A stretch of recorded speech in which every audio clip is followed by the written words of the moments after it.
Hello, this is Joe Carletto, and today I'm bringing you my first ever Codecast, where I will be showcasing apps that I built and some of the code behind them.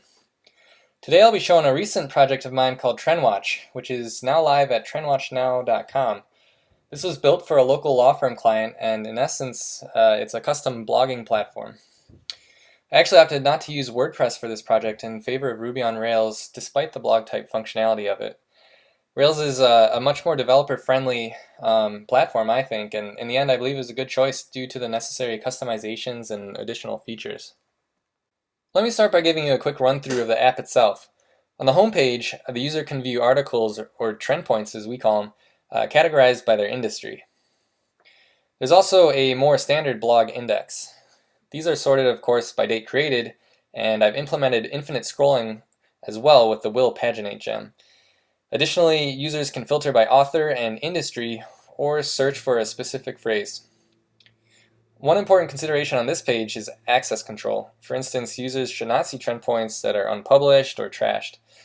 Also, certain articles are only visible to our media members.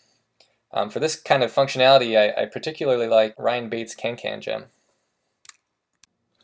While we're talking about this page, let me quickly show you how I'm testing these features in my code. Here are my integration tests for this view. As you can see, I'm using RSpec with Capybara for these. I actually used to use Cucumber for my feature tests, but I've since found it to be too much of a headache for one, maintaining a separate testing environment, and then also having all my test codes spread out in step definition files. So I've reverted to RSpec for both my specs and features. Switching back to the app itself, I do actually want to show some of the admin backend as well. This page here is our trend points management index. You'll see we have a table with all our trend points in it. From here we can sort on different attributes as well as filter on pretty much anything you can imagine. You'll notice this does look a lot like WordPress, and for sure I took a lot of inspiration from there. From here, let's take a quick look at one of these edit pages.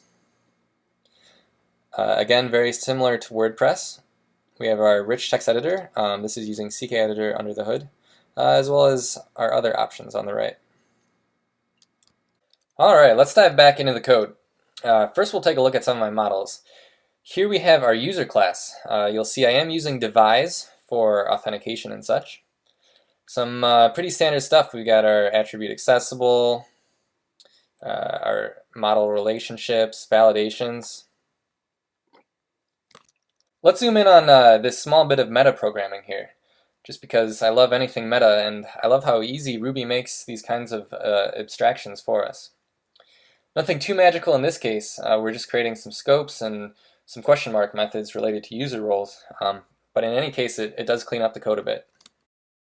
Now, here's the specs for the user class. Usually these tests are actually written before their respective methods in true test-driven development fashion.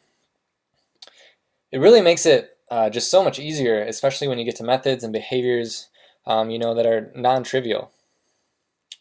For example, this method search name or email, in which we're doing a compound SQL query across first name, last name, and their email address.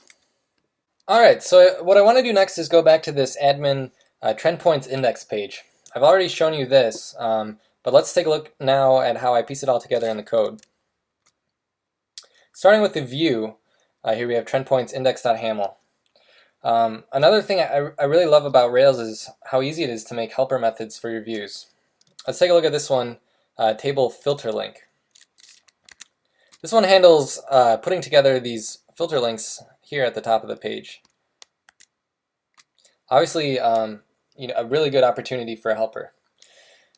If we go ahead and look at this method, we'll see it takes care of building the correct href property in any CSS classes and goes ahead and returns that link. Back to the view file, let's take a look at what's actually creating this table that's housing all of our trend points. This helper here is provided by a gem I've used called Zabel, which makes creating these sortable, searchable tables really quite easy.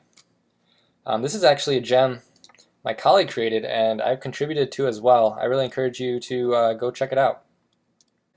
So with this helper, all we really need to do, we're passing in our trend points. We have some options, and we're defining what we want our columns to be. as well as some custom content to go within those cells. The next piece of the puzzle, of course, is the controller, and here we have our index action. So after setting up some of our default conditions, the important method here is the populate, and this is another thing provided to us with the Zabel gem. And passing in all of these parameters, that's going to take care of handling all the sorting and searching and pagination and return us the correct active record array. Another little point of interest is this call to includes. What this is doing is preventing a n+1 query, since in our table we are actually showing a username along with the other info. Last but not least, we do need to set up a few things here in the TrendPoint model class. To get all these sorting and searching to work properly, we do need to specify how those sorts and those search actually work and what queries are being created. So that's why you'll see all these scopes here in the model. Some of these are being sorted and searched very basically, so the Zabel gem does provide us a very simple method to do that. Other ones, we do need to do some queries that are just a little bit more complicated. Okay, that's about everything for this Codecast. I want to thank you for watching.